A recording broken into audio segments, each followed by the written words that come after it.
morning and welcome to the second plenary session. A lot of feedback. My name is Michael Geddes. I'm from Georgetown University and the Internet 2 Middleware Initiative. This morning's session is on middleware, U.S. and European perspectives, and we have two speakers. Before we proceed, I'd like to make sure that everyone is aware of the session evaluations, and this is the typical plea. Please fill out your session evaluations. This is essentially a conference on research and education, and this helps the organizing committee help you get better conferences. So please help us help you. This morning we have Dr. Peter Alterman from the United States National Institutes of Health. He is the Senior Advisor to the Chair of the Federal PKI Steering Committee and Director of Operations for the Office of Extramural Research at the National Institutes of Health.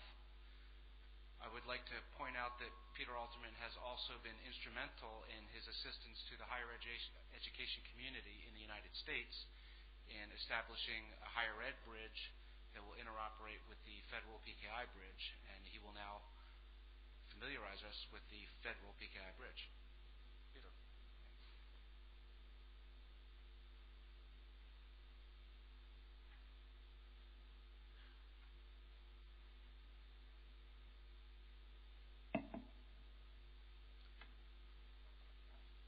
Good morning. Thank you. Hello. Now it doesn't work.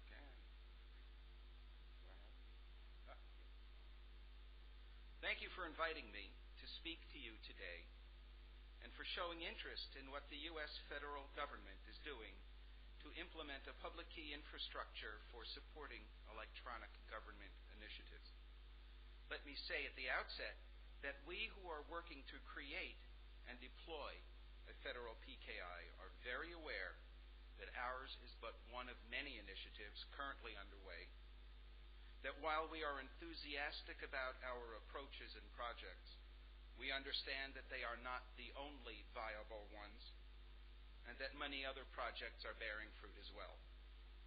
We also understand that the U.S. federal government PKI will have to operate in a complex world of other national and international PKIs, business sector PKIs, and institutional PKIs with differing rules and requirements. Added to that, we understand that technology continues to evolve rapidly, so that what we are designing and building today will likely be obsolete soon after we deploy. So it is with a great deal of humility that I offer you the overview of our current status. On the other hand, I do believe that the solution we have arrived at is really clever, solves a lot of problems, and can advance the implementation of PKI technology worldwide. So humility will only go so far with me this morning.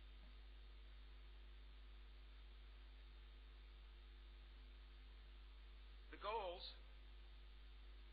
of the U.S. federal PKI are to create a cross-governmental, ubiquitous, interoperable PKI, public key infrastructure, and the development and use of applications which employ that PKI in support of agency business processes. For the academic world, they would be information, registrar, business. For the federal government, it's the cold hand of authority on your throat. You will note that we do not say intergovernmental, but cross-governmental. This acknowledges that the U.S. federal PKI must interoperate with state governments and with other national governments. Our goals recognize that the purpose of deploying a PKI is to provide secure electronics government services utilizing Internet technology, not only to satisfy the little hearts of a dedicated cadre of techno-nerds and paranoid security gurus. While I think it is fair to say that PKI technology today is powerful and deployable, nobody who is even the least familiar with it would claim that it is simple and straightforward to use, let alone an aggregation of PKIs being simple or straightforward. Which leads us to ask a question. Why a U.S. PKI besides my paycheck?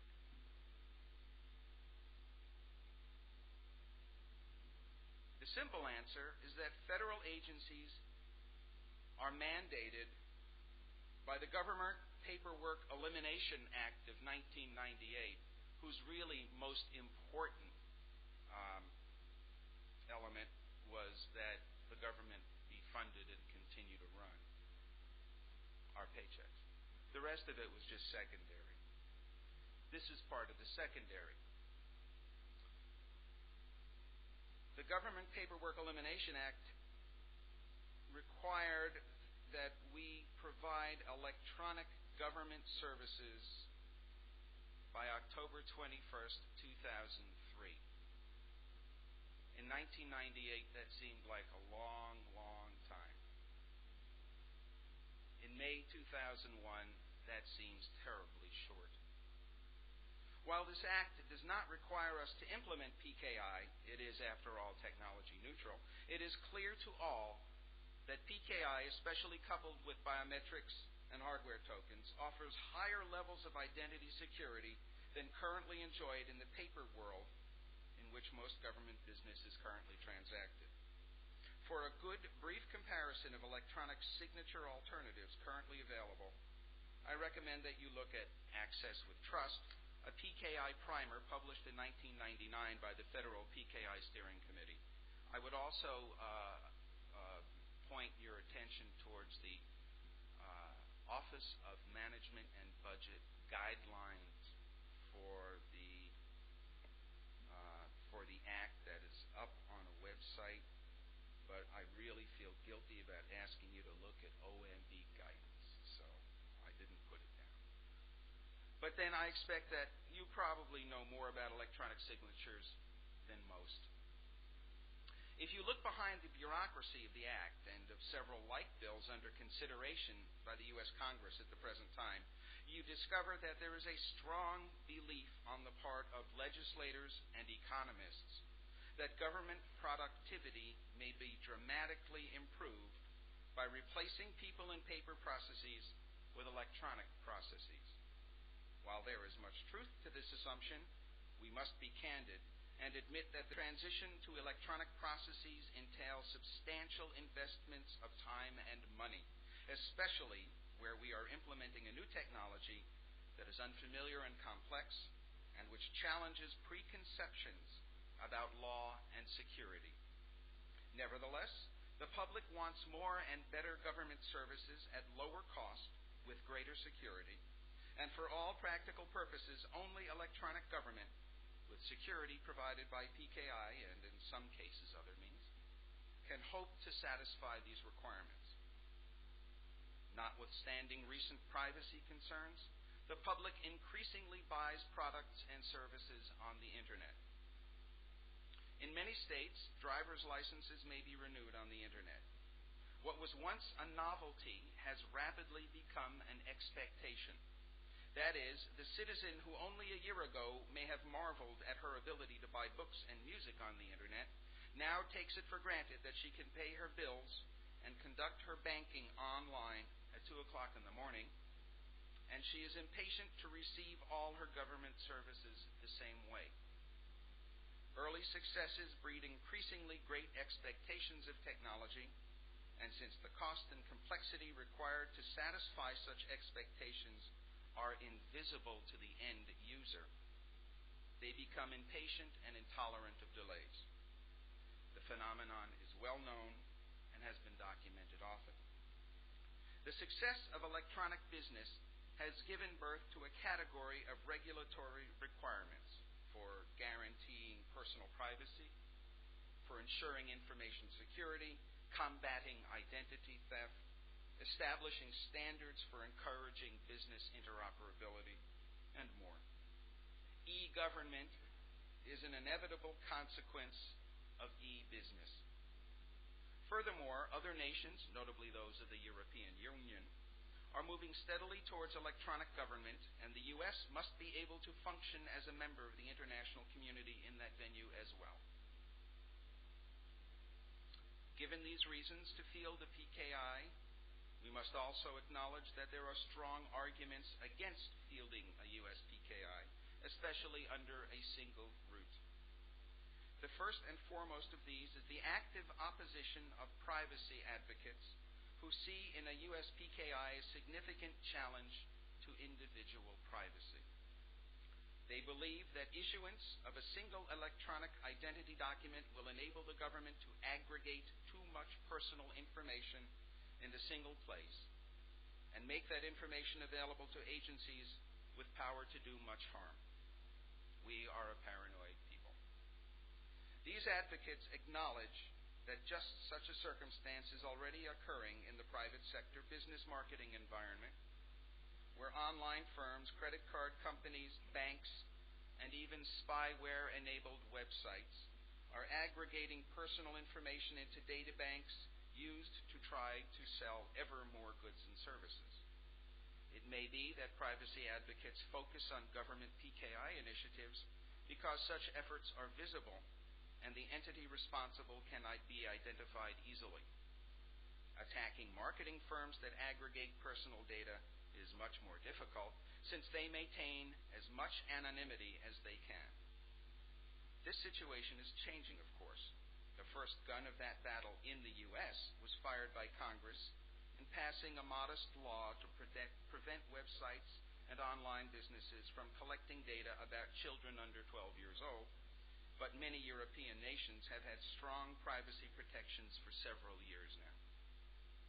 An argument against fielding a U.S. PKI under a single route is federal agencies' opposition to participating in a single PKI run by an entity other than themselves.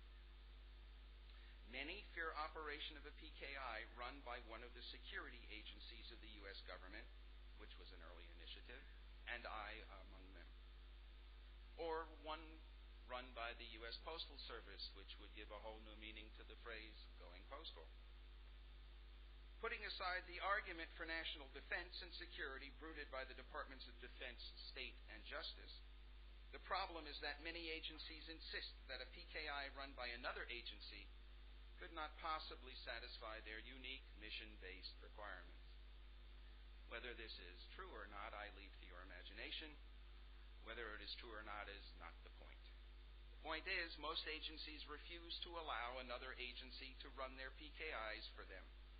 This is a fact of bureaucratic life everywhere.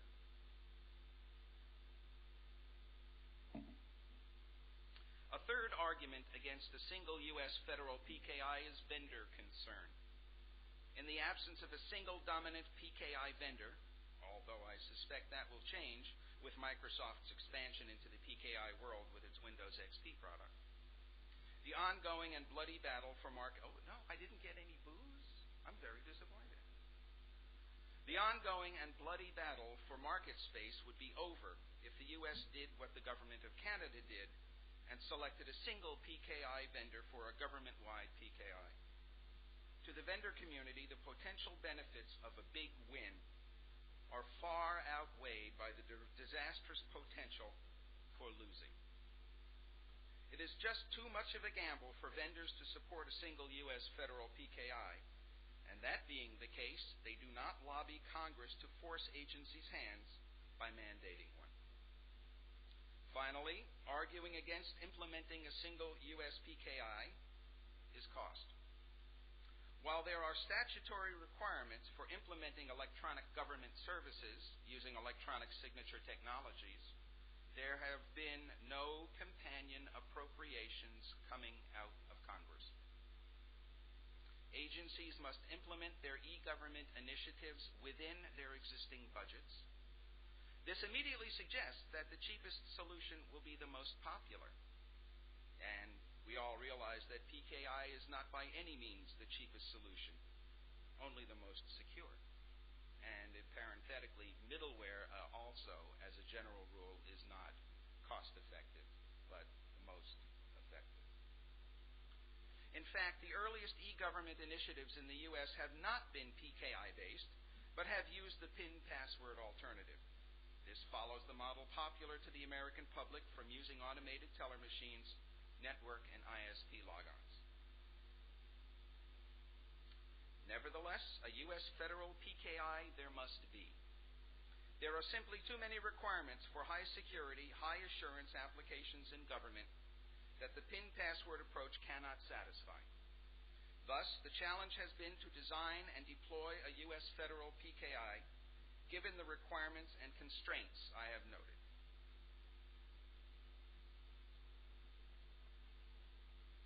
The solution we've come up with, as much political as technical, is to create a consolidated PKI infrastructure consisting of discrete federal agency PKIs interoperating through a non-hierarchical bridge certification authority, or CA. Known as the Federal Bridge CA and following a hub and spoke model, it sits at the center of the U.S. federal PKI design architecture. It has been created using commercial off-the-shelf products with some special code written to allow different CA products to cross-certify and interoperate within the membrane of the Bridge CA. The Bridge CA has been running in prototype mode for about a year in our labs at MITRE-TECH Systems with the Entrust and CyberTrust CAs in the membrane. This configuration successfully demonstrated interoperability in exchanging secure electronic mail at the 2000 EMA Challenge. Since then, Entrust bought out CyberTrust, and we are actively working to get other CAs into the membrane. We expect to have between 4 and 6 separate CA products interoperating within the Bridge CA before the end of this calendar year. The Federal Bridge CA offers 3 services: policy mapping, cross-certification, and interoperability. Federal agencies may choose to cross-certify with the Bridge CA or not. Participation is entirely optional. However, the technical and administrative advantages of cross-certifying with the Federal Bridge CA are compelling to federal agencies, and we know that most agencies are working towards putting up PKIs that will interoperate with it. Policy mapping is done by a subcommittee of the Federal PKI Policy Authority, another intergovernmental body created to oversee many operations of the Federal Bridge CA. This is the domain of the security wonks, policy analysts, and lawyers. A fundamental service of the Bridge CA is to ensure directory compatibility, and in fact, some of the thorniest issues the Bridge CA team has had to deal with have revolved around directory issues. This is not surprising since PKI and directory services are intimately intertwined. I will describe the Bridge CA architecture, the policy authority, and directory design in somewhat greater detail further on. Finally, the U.S. Federal PKI Steering Committee, the great mother of U.S. federal government interagency PKI management, has endorsed the General Services Administration's Access Certificates for Electronic Services, or ACES, contract mechanism for acquiring PKI products and services. This contract offers a unique method for issuing basic-level digital certificates to the public at no charge to them for supporting secure electronic transactions with federal agencies. The Federal PKI Steering Committee, an interagency group of roughly 5 years' duration, has had a seminal impact on adoption of PKI within the U.S. federal government. It is the entity that incubated and hatched the Federal Bridge CA, and through which the Bridge CA is funded. Very important to us. The Steering Committee has standing working groups on PKI technology, the Internationally Known Technical Working Group, or TWIG, on legal and policy issues, on business issues, on international interoperability, chaired by the Government of Canada. And it has a working group focusing on implementing a discrete public-private healthcare PKI to support secure exchange of clinical data, medical records and credentials, and billing information compliant with statutory and regulatory requirements for electronic interchange of medical information in the U.S. I finally caught up with my slides. The Federal Bridge CA is clearly the heart of the U.S. Federal PKI architecture.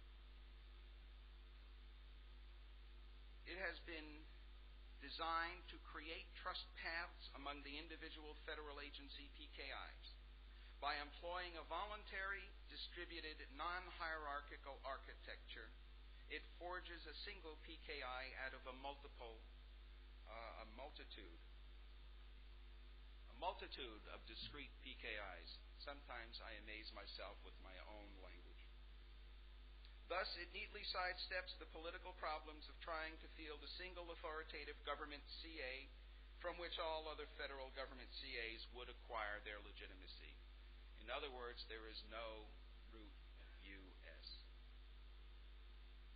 And while this model quite possibly increases the overall cost of the aggregate entity PKI, it spreads the cost out among a large number of budgets, making it possible to stand up the whole piece by piece as local funding and local will appear. In this model, vendors of PKI products have a larger pool of potential customers with a ready requirement for their products and services. And a side effect of this situation is that vendors are each eager either to be incorporated into the Bridge CA membrane or to demonstrate that their products may interoperate with those CA products that are in the membrane. Since products that are incorporated into the membrane are required to demonstrate their ability to cross-certify and to interoperate with each other, the Bridge CA fosters the overall adoption of PKI standards and the PKI customer's need for product interoperability. This is a significant benefit for all current and future users of PKI products and services. The specific goals of the Bridge CA,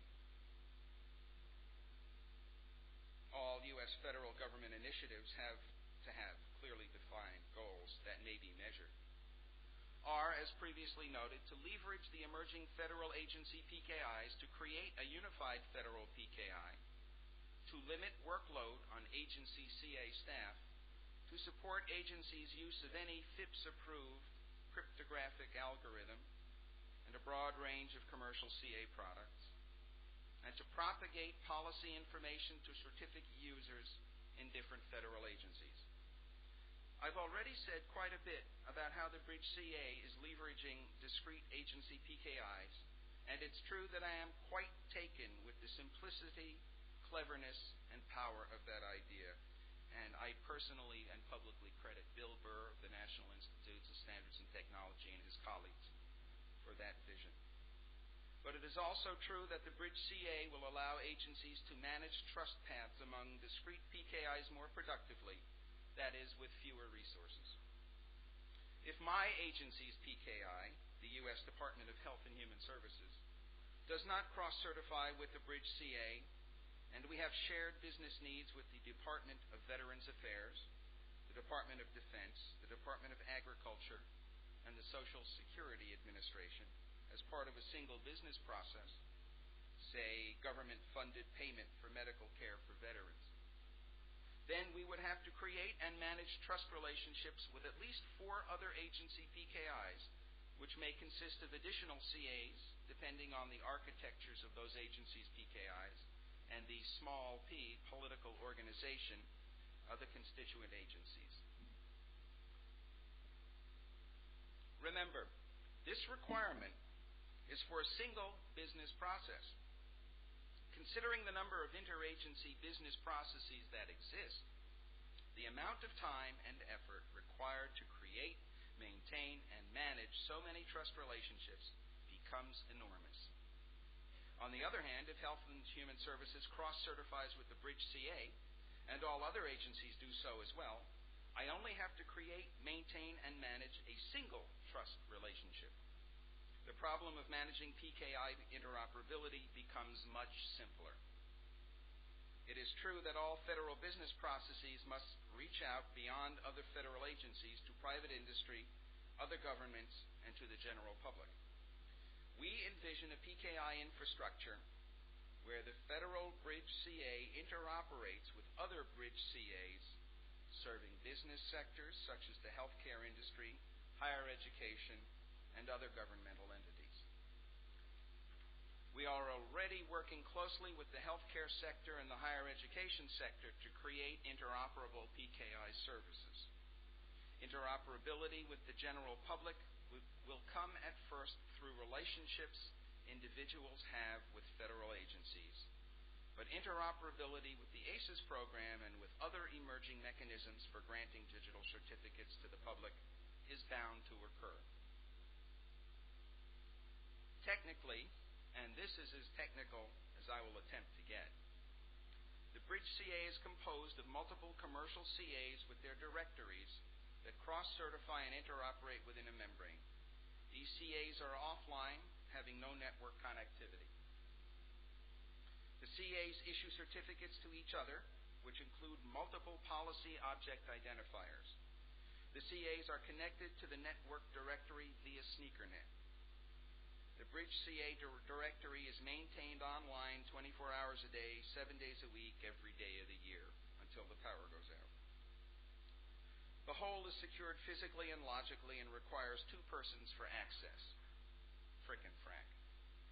Even though the Bridge CA will handle sensitive but not classified data, operators will have to have U.S. top secret security clearance. The confidence federal agencies must have in the Bridge CA requires such extraordinary personnel requirements. The Bridge CA directory architecture consists of chained X500 directories, of which the multi-rooted FBCA directory is the hub. Ldap is supported for non-X500 directories through a border directory server, interoperating with the X500 directories through a firewall, and we expect that this will come to be the predominant directory approach in the near future. The following X500 naming components are used: DC = Gov, O = U.S. Government, and C = U.S. For all other technical specifications, please see our websites, whose addresses are noted later on.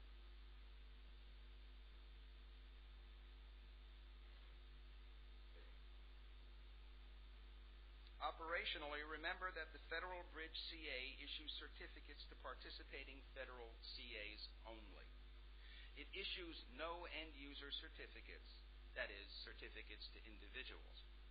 We expect to issue well under 500 certificates in the near and midterm future, and maybe never more than this number.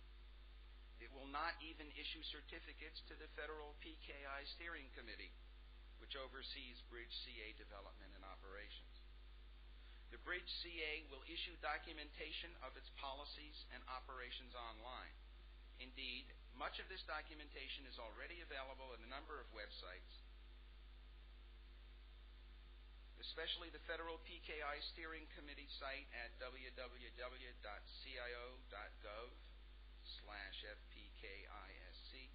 This comes on later, or if you want to see these sites, my documentation is on the TERENA website. And the National Institutes of Standards and Technology at csrc.nist.gov/PKI. I expect that all of you are familiar with the NIST site. While the technical design of the Bridge CA has been demonstrated successfully, we are already planning numerous technical enhancements to improve online performance and capability. Once the Bridge CA is operational, we plan to address the needs to simplify end-user utilization of the Bridge CA. And although we have been working with the private sector for the last 2 years to encourage them to design into their desktop clients software that can utilize the Bridge CA, we want to do more to make desktop clients more Bridge aware, and we have specific plans for funding such initiatives. While overall responsibility for the Bridge CA falls to the Federal PKI Steering Committee, direct policy and management oversight of it is the responsibility of the Federal PKI Policy Authority. This body, consisting of voting representatives of all federal agencies who have cross-certified with the Federal Bridge. The charter members of the Policy Authority are the Office of Management and Budget, which has overall management oversight for intergovernmental information technology management issues for the U.S. federal government. The Department of Defense, for the usual reasons, but also including their expertise in digital security, and because they have all the guns and we don't have any.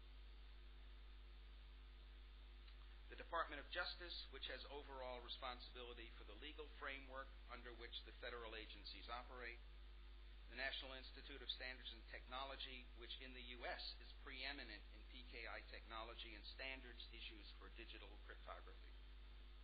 The Department of the Treasury, which volunteered up the chair of the Policy Authority, and that, after all, prints our money. And the General Services Administration, whose mission is to provide overarching services to all federal agencies, and that is staffing the Bridge Operational Authority, the team that is actually deploying and operating the hardware and software. This is my team, and they're damn good.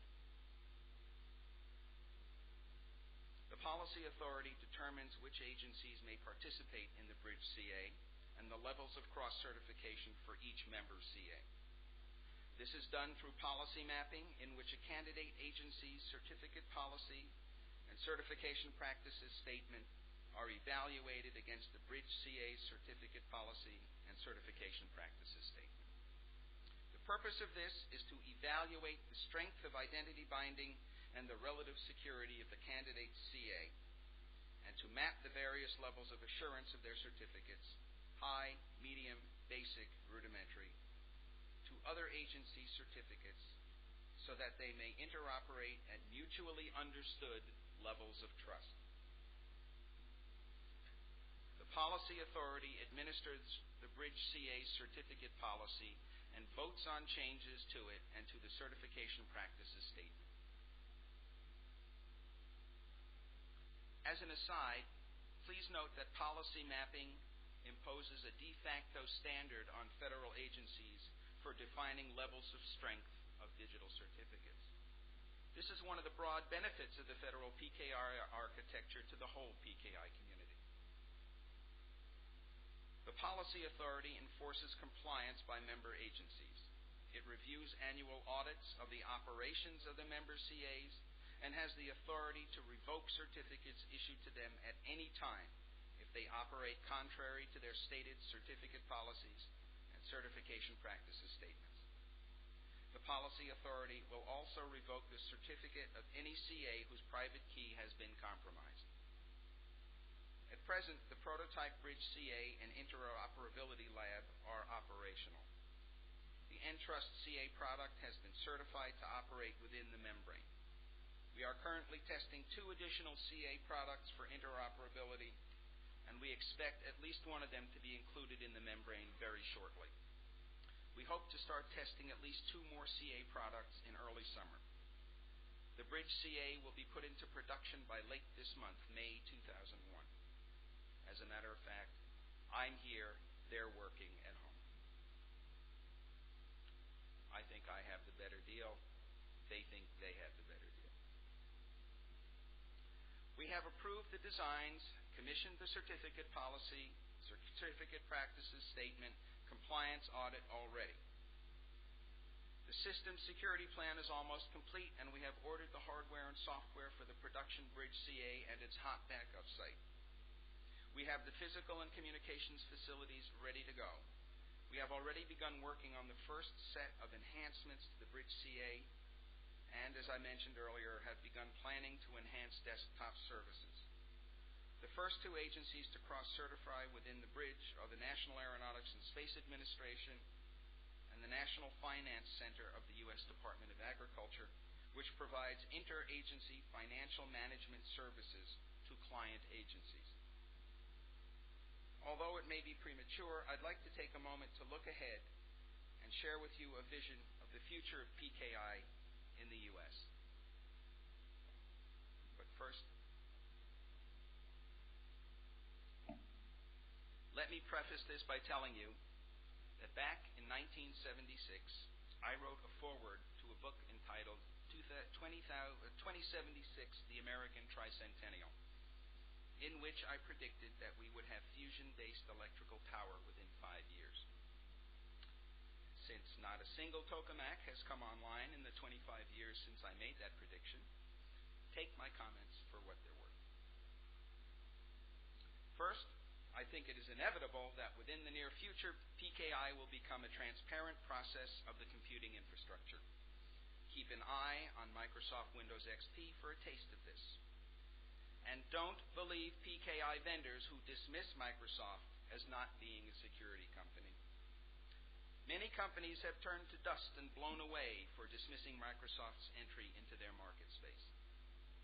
Second, I think that the PKI infrastructure of the future will consist of webs of interconnected bridges, switches, and directories, with directory interoperability an inevitable feature of the worldwide computing infrastructure.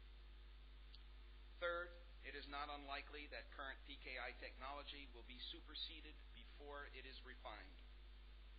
Finally, I think we will see evolving invisible authentication mechanisms within the operating systems on our desktops, the infrastructures on our local area networks, on the Internet, and the successors to the Internet, such as Internet 2.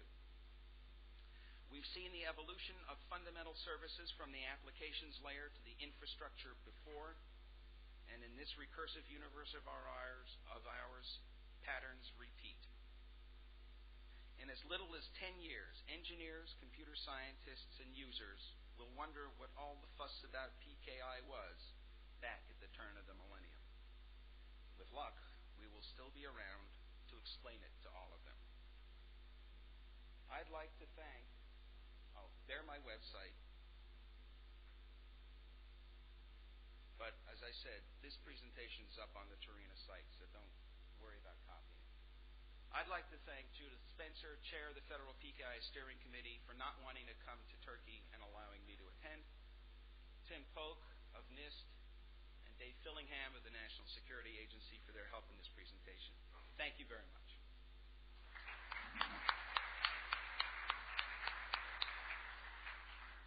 Thank you very much, Peter. Now we will hear from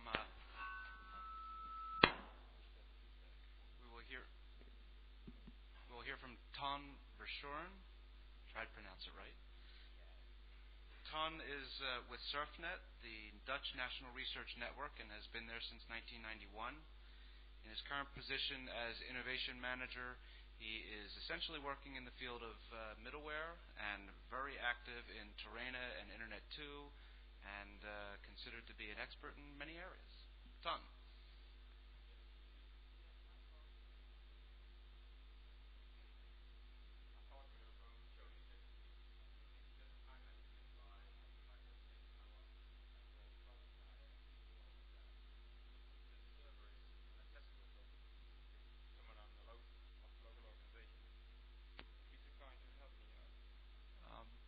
Get some assistance from someone of the organization, please? No.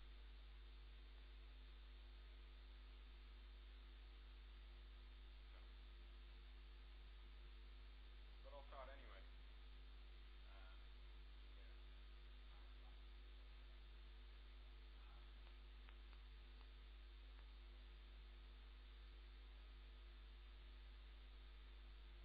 The title of my presentation is Roadmap to European Middleware, and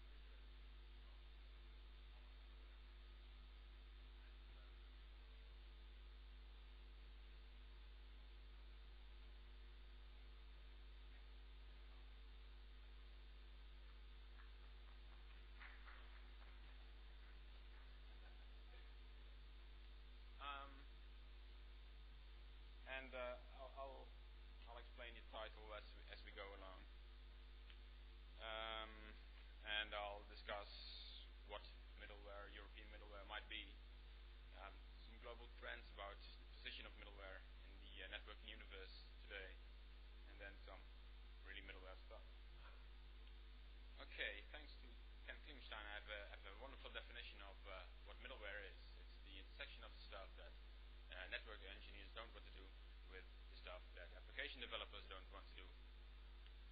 And what this says is that middleware is somewhere in between the network layer and the application layer, and probably that it's a hard topic. Ideally, middleware is a set of building blocks that applications can use to control all kind of functions in the network. So let's see if that is going to happen.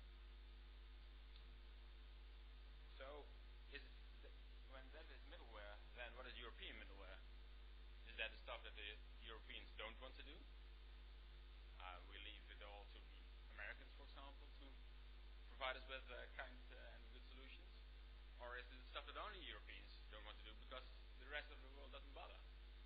Or perhaps, is there no such thing as European middleware? Well, to answer the first half of the title of my presentation, there's no such thing as European middleware. It's all about technology, and technology is pretty much neutral. But there is something like a European environment. We have a set of legislation and habits, cultural differences that might be different from other parts of the world. To give you an example, it was touched upon by Peter Altman as well. When you look at the privacy legislation in the US and in the EU, both the US and the EU agree that it's good to protect the privacy of its citizens. But the US thinks the best way to achieve this is by a mix of legislation, regulation, and self-regulation. Whereas in the European Union, there's comprehensive legislation with data protection agency checking whether the legislation is being followed or not, and all kind of registration processes at these data protection agencies, which is quite a different approach. Another difference is the role or the good role of the government, or how we view the government. It may differ how much trust we put in the government. And I think there are differences between the US and Europe, and even in Europe between the various countries as well. So that was half of the title explained, the European middleware part. So there's no European middleware, you can reassure me. So let me observe some global trends then. Steve Deering was so kind to lend me it's hourglass, but because I didn't get my latest presentation up here, we have to do with this sketch thing. But you've heard him say yesterday, it's IP over everything and everything over IP. And at its very important section point, just above that, there's where middleware is taking place. And some make even a difference between lower middleware, which sits more directly on the network, and upper middleware, which is more building blocks for multimedia stuff, for example. Well, you've heard all the motivations of this model, the hourglass model, yesterday, so I won't go into details anymore. The other one is what we see is the reduced complexity in layers, which was more or less highlighted by Steve as well. And I found this picture on the net somewhere, and it adequately reflects, for example, what we do in Holland with our SurfNet backbone network. When we started with our production network, current production network, SurfNet 4, for a reincarnation of our network, we had IP over ATM, over SDH, over optical. At this time, our production network is IP over SDH, so we got rid of ATM a year and a half ago. And our SurfNet 5 test network, which will go into production later this year, is doing IP over DWDM. So things get easier, more simple, and it means you can deploy bandwidth easier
have some 10 years old history of providing a white pages service, starting with the X500 back in 1991, I think, in the Paradise project, which was turned into Nameflow Paradise, and now it's a Nameflow service run by Dante. What never really was realized was one single global directory information tree. We had the European academic world and the American academic world, and there was the European commercials, and there were the American commercials in the North American Directory Forum, and somehow never a single global directory information tree where all the countries and organizations had organized themselves in a tree structure happened. So 2 years ago, we saw the exits for at least in our communities of X500 for a large part, and Ldap entered first version 2 and later version 3, which is still being extended to look more and more like X500. So we have this European research and educational white pages service. The glue, the knowledge information, the root, so to say, is being provided by Dante. And we are now starting to experiment with indexing and searching of that white pages information. And the Git service developed by Catalogic in Sweden is an example of this.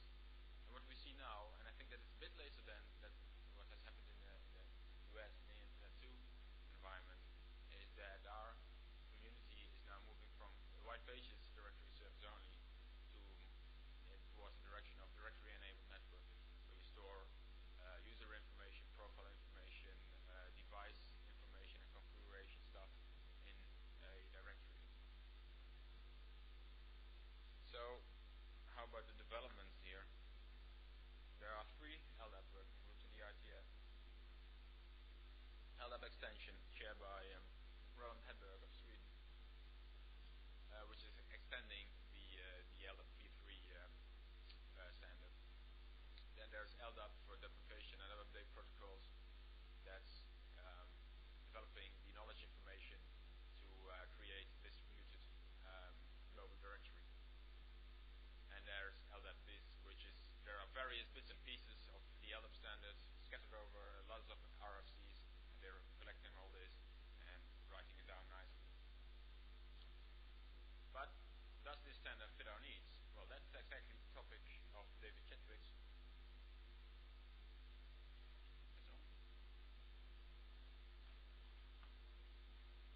Don't say you haven't heard me all the time. No? Okay, good. And he claims that the standard has some deficiencies and to be really useful for us. So that's being worked on. And then the schema issues. For example, should we use X521 naming? Peter Altman showed that the C is US, O is US government, for example, is a X521 naming. Or should we use a domain component naming, like DC is US, DC is Gov? Or both? Or does it matter?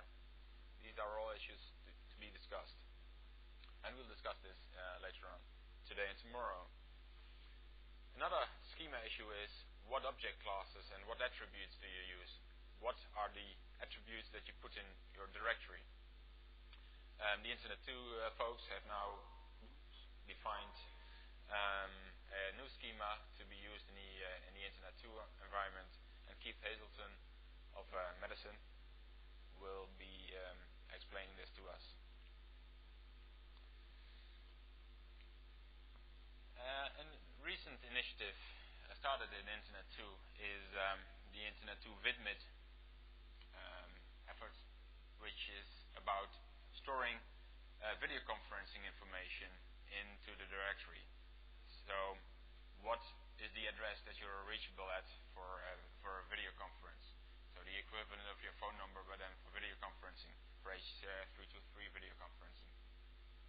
And what are the capabilities of the device you're sitting behind? Can you receive video, and in what quality, or only audio, and stuff like that? It's the first step towards unified messaging, I think. Then there's European collaboration and coordination. There's the TERENA task force on large-scale directory deployment, or something like that. And there's, of course, the grid developments, which are very important these days and very much hyped as well. Then there's another development in Europe, that is the Web to Ldap Gateway. I had in mind to show it to you, but really I'm there after all technical problems. And that's being developed by Michael Schroeder from Germany. But it's a nice gateway to when you want to view the LDAP information, the information in the directory through your web browser. Okay, PKI.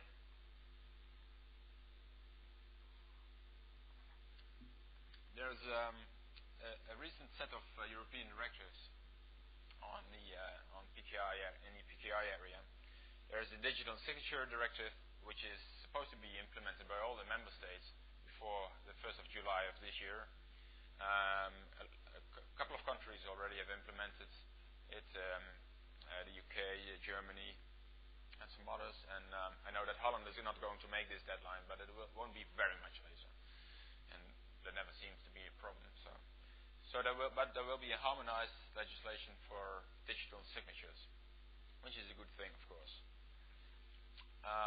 But then, if there's legislation, you want to have interoperability and standardization as well. So that's why there's a European Signature Standardization Initiative.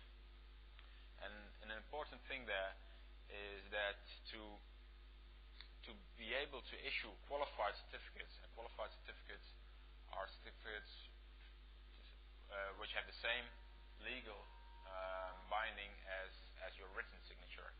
So, for example, if you want to buy a new house on the web, you have to use the qualified certificate. Well, the question is, of course, if in our community the certificate authorities will be issuing certificates, whether they have to be qualified certificates or not. I don't think many students will buy a house on the web with their university certificate. So I think it's not really for NRANs.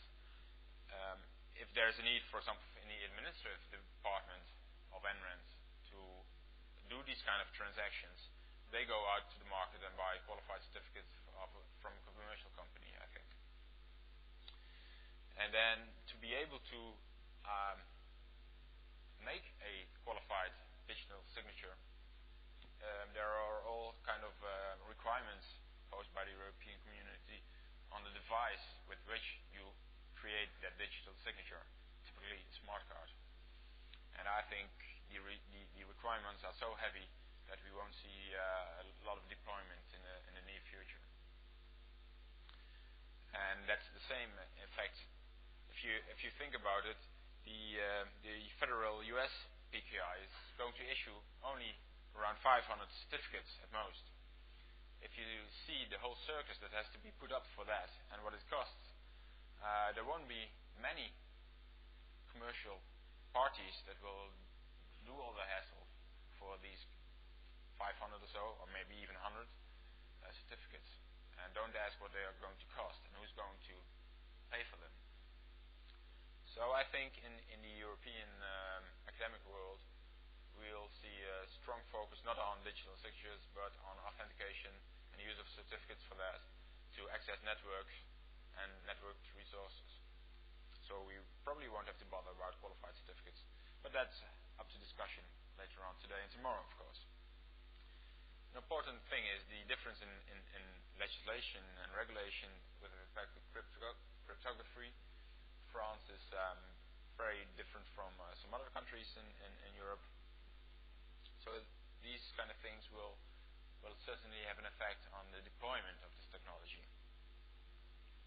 Then there's an initiative called Euro PKI, which is a loose aggregation of CAs in the academic world mainly, not only, that has as its focus to issue certificates for network and networked access and access to network resources. And Antonio Leoy from TERENA will present in the middleware track his project, the Euro PKI. That's not a project anymore, by the way. It's a service. So, like Peter said, deployment just started and not all issues are understood well, especially if you go beyond your own administrative domain or beyond your own security domain. So my suggestion is that we start bottom up. We leave the legislation as it is, and of course we comply, but we have to get to be familiar with the technology. So we start with simple applications, and like we have, for example, in our office, we use client certificates to authenticate to our for email and our internet web server using SSL. And of course, the integration with the directories is essential. Otherwise, it won't be usable. And the bottom line of all this PKI stuff is trust. If there's a good way to provide trust is to copy what's in the physical world to the cyberspace, and you can't expect a whole new model of trust to arise that doesn't exist in the physical world, I think. But that's up to discussion as well. Okay, inter-domain authorization. What do I mean by this?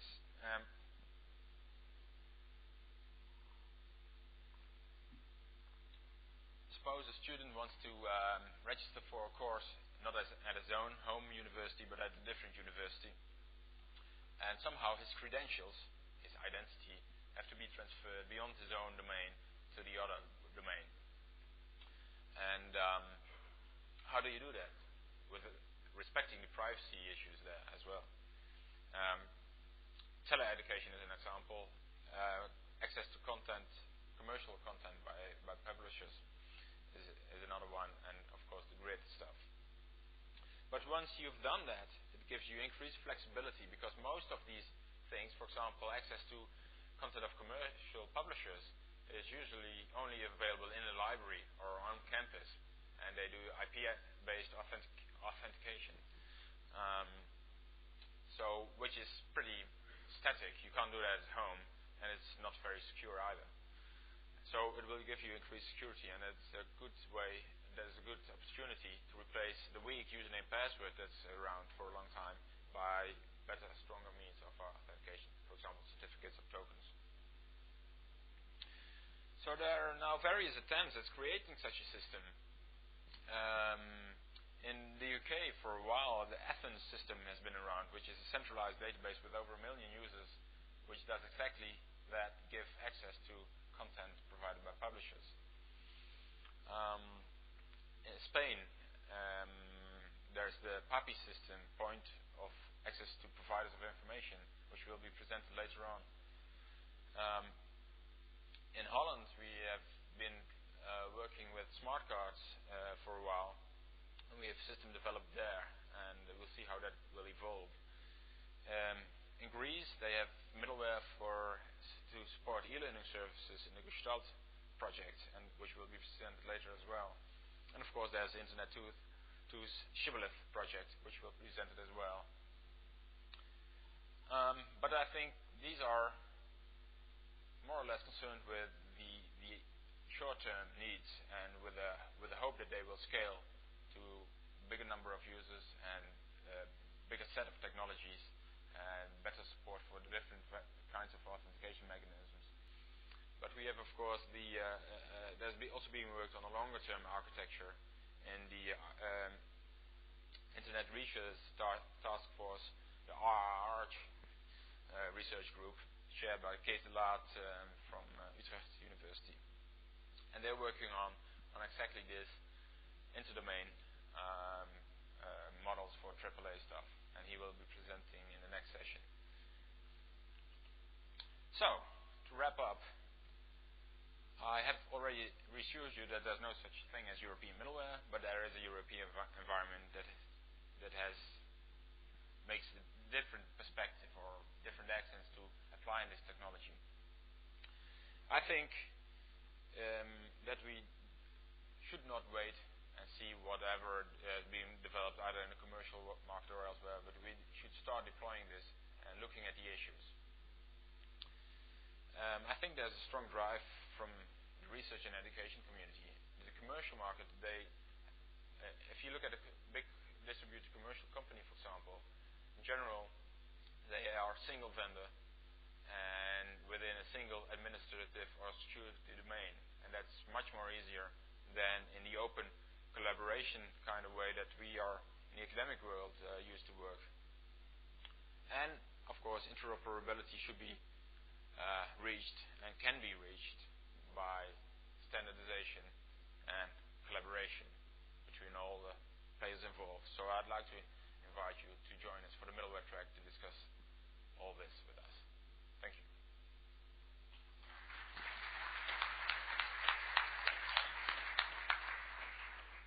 One feature of discussing middleware is it tends to be a highly interactive process. So we are really hoping that there's going to be some good questions out there for our two speakers. We'll give you a moment to think about those questions. I understand we have one announcement that needs to be made. Carl?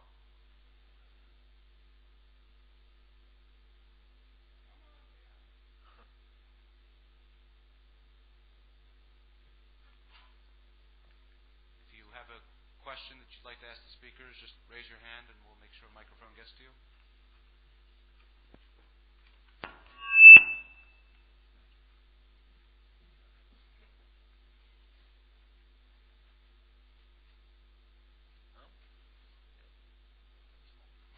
Well, I guess while they do that, we'll go for the first question. Yes, sir. Okay, thank you.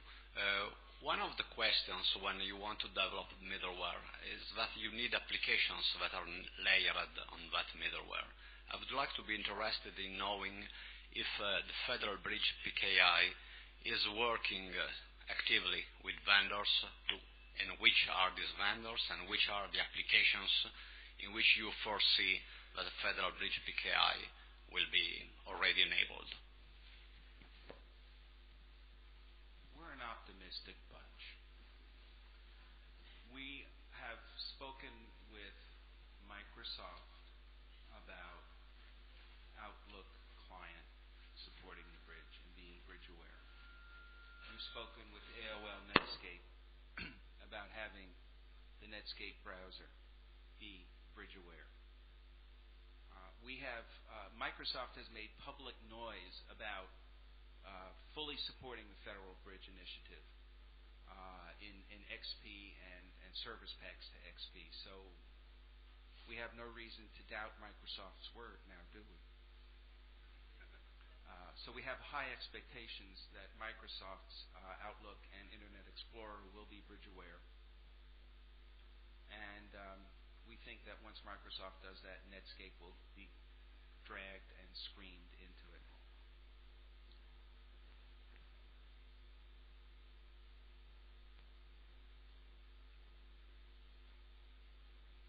And now we're our sponsor.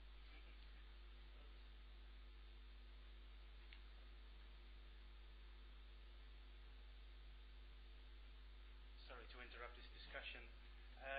Some program changes. Harold Alverstrand, who was scheduled yesterday, the IGF chair, to talk about the ISDF, couldn't make it in time, and at the request of many, we have rescheduled his presentation. It will now be today at 4 o'clock in room B. And also the presentation from Marwan Tarazi from Palestine, that was originally scheduled for the Thursday, will take place this afternoon in room B in this new session that will start at 4 o'clock. Thank you. Okay, thank you. Are there any other questions?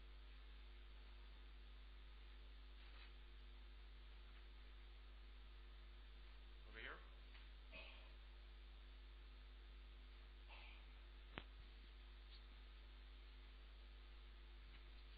Do you have any experience with acceptance of certificates by end users? I mean, if you go to an agency, you can mandate that each of the employees simply obtains a certificate in order to do their business. But we are working in the grid environment and are using certificates as a base technology for authentication. However, we meet strong resistance from users who do not see the point in getting over this additional hurdle of security just to do their work. That's a very good point. In fact, one clever way, with the sarcastometer on, one clever way that we're running that is by issuing free certificates, ACES certificates, to college students, so that college students can apply for Department of Education student loans online, and through a consolidated project called Access America for Students that's run out of the U.S. Department of Education. They can also apply for veterans benefits, apply for address changes, so that there's real advantage to them, and there's clear, visible advantage to them for doing business electronically. They can have multiple services provided for free in a time frame. The Department of Education expects to issue 15 million certificates over the next 3 years, with 1 million certificates issued the first year of operation. We think that what they think is the way to get started is to go to the most technologically aware group, which are the kids, and infiltrate through them to the parents and the grandparents. May I add to that? The problem is, of course, that there are not yet enough applications that use this technology, because then you get the single sign-on experience, that you have a single passphrase only for your certificate, and your certificate allows you to enter all these services. And that will convince users that it's much more easier than remembering bunches of usernames and passwords all around the globe. So we should start working on this as well, and that's happening. Perhaps it's too early. But I think myself, if I want to access my email and I don't have a certificate, then I have to use one of these secure ID tokens, which is a hassle. I have to type things and look at this, and I have to carry this around. But with my certificate, it's just like that, and that's ease of use. And I think that's the way to convince users, to make it easier for them. Not to forget, for the administrators, it's much more easier as well. Yeah, there are also going to be a lot of kiosks showing up around the world in shopping malls and other places, where having access to a digital certificate to use the kiosk is going to be useful. So there are applications that are in development now, which are publicly oriented, which I think will facilitate adoption of technology. I would add to that, given some of the difficulties that are being described in the deployment of certificates to end users, that's why there are certain other projects. Tom listed a few of them, things like the Shibboleth project and the Internet 2, to deal with making use of passwords on the local campus to allow you to gain access to remote resources. It's kind of a stepping stone to being able to deploy a real PKI. So until we get over some of these end user problems and the technology can be nice to the end user, we may need these intermediate steps for now. Obviously, you asked a great question. Right? One of the things that's happening now is that there is great pressure, especially in the U.S., to move medical records and medical billing online, both because of perceived cost savings and certainly time savings. And there are real people doing real work on PKI enabling medical credentialing, medical records, and billing through insurance companies that you don't see now, because basically the weenies are busy at the desktops doing the coding, but it's actually happening. And you will see that stuff PKI enabled. The fact that the Healthcare Financing Administration out of my department has now issued and almost solidified the HIPAA regulations is just one piece of evidence that that's actually happening. is a lot of ferment, and within the next 12 months, you'll see the applications starting to come online. Any other questions? Please don't be shy. No. Okay. Well, one more. Christoph.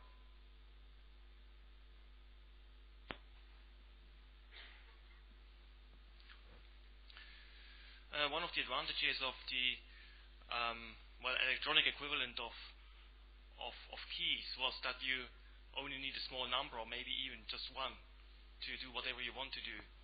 I think this has disappeared in the meantime. Or what is your view on this? Well, there will be multiple certificates in your browser or on your smart card. The banks, for example, they're going to issue certificates in the EMV standard, which is supposed to be implemented by 2005. Your credit card and debit card will contain a chip, it will be a smart card, and there will be certificates on that for online banking, for example. You will have one from your own organization, probably. Maybe you'll have one from the local government to access all the local government services that are online. And there will probably be ways to handle this and to pick certificates at the time you need it, just like the bank passes that you carry around, and you pick the one that you need at a certain moment. That's what I think. Originally, the idea of having a single certificate for all electronic transactions was a nice idea. And then some people started thinking that maybe it wasn't such a good idea because it represented an aggregation of personal information in one place that might be threatening. And so the idea of having multiple certificates for multiple purposes didn't seem like such an unreasonable thing to have. Now, of course, we've gotten to the point of the other extreme where you have a pocket full of electronic credit cards, and then you don't know which one to pull out for which purpose, which is the other extreme, obviously. And what we need to do is we need to be patient and let this stuff work out and settle down. Right now, the business model for electronic certificates and electronic signatures hasn't yet worked itself out. Once things are deployed, over time, there'll be winners and there'll be losers, and things will settle down into the background. When I first met Ken Klingenstein in a meeting about PKI, he was talking about having 18 to 24 digital certificates in his electronic wallet, and I was aghast. I said, "Boy, isn't that a terrible idea?" He kind of smiled at me in his kind of puckish gnome way and said, "Yeah, it is, but that's the way it'll be." And then I decided that maybe we would have like between 5 and 10 each, and we're going to get down to a manageable number, and the end user will decide what the manageable number is, and there will be, for the government at least, we will be forced to accept other certificates rather than our own, only our own, and we think that's a fine idea, but it will have to evolve, and it's our goal to let the external community drive that rather than lead it ourselves. Ton made a comment in his presentation that things tend to mirror what goes on in the real world. So personally, I believe that we're going to see roughly the same number of certificates as we have keys, credit cards, and other pieces of identification. So it depends on how connected you really are. On your question about the number of certificates, so that's from the end user point of view. How many certificates will the end user have? From the information technology perspective and the service provider perspective, at our institutions, how many certificate authorities are we really going to have? If the federal bridge model does succeed and we have a worldwide network of certificate authorities, how many we've looked at establishing a higher ed bridge in the United States, might we have one bridge to interoperate with the federal government, and another bridge to operate with the healthcare industry, and another bridge to operate with the grid forum, and so on and so on. So it gets interesting very quickly. Question down here?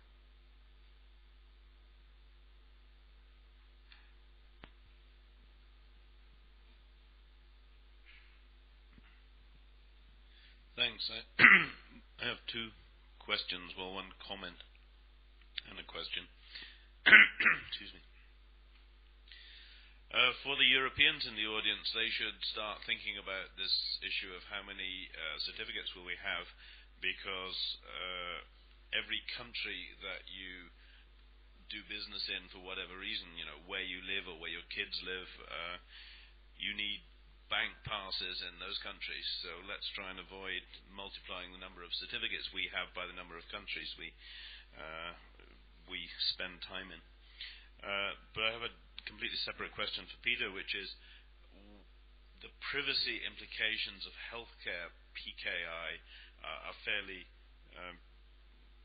serious, and I'd just be interested in your comments on that.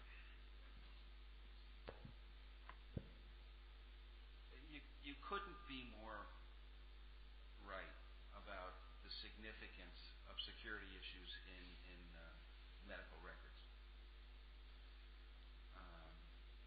We need to have an infrastructure of statutory protections for medical records, electronic medical records, which do not exist now. In Congress, presently working its way through the labyrinth, are at least two bills focused on providing enhanced privacy and patient ownership of medical information in both paper and electronic form. That's fundamental. That has to happen. Right now, there is insufficient protection of our personal medical information. And if that goes online in a big way, we have a great deal of vulnerability. So I'm encouraged to see those kinds of bills working their way through the system. And all the signs that I've heard of that, there's going to be a law passed within this Congress protecting medical information and giving the owner, giving the patient control over who sees that medical information. That's the good news. The HIPAA regulations, I don't even want to try to remember right now in public what HIPAA stands for, but you know what the HIPAA regulations are. They control electronic transmission of medical records and billing information. They're fairly stringent, and the medical community is struggling hard with how to comply with them. And California is a lead state in doing that, and there are some interesting pilot projects that we are beginning to see coming out of California and states from the Western Governors Conference. Wyoming, Montana, Nebraska, Idaho are working to do secure electronic medical record transfer for providing services. I think that's going to be a big driver because the bucks are there, the privacy issues are there, and the technology is just about there. So that's encouraging. From the technical perspective, we tend to be concerned about the little details and what actually goes into a certificate. So in the case of healthcare privacy, will I be required to have my name and or my social security number or any other key identifying information in the certificate itself? At the present time, the HIPAA regulation says that there does need to be a distinguished name in the cert, but that it requires a lot of security on the contents of the cert. So yeah, there will have to be a DN in there. Your DN will have to be in that cert, but in that cert, it'll be a light cert. The government, the federal government in the U.S. really strongly, at least all of the techies who we work with, who represent the implementation crowd, are strong advocates of very light certs. There will be no, it's not like you'll have your medical record and your life history and your DNA pattern, on your smart card. That's, what you're going to have on the smart card is a DN. And all of that other information will be in highly secured databases on the back end. At least in terms of DNA, at least not yet. Oh, yeah? Well, you never know. It's the U.S. government. Any other questions? No, I'd like to thank our speakers, Dr. Peter Alterman and Ton Bashorn.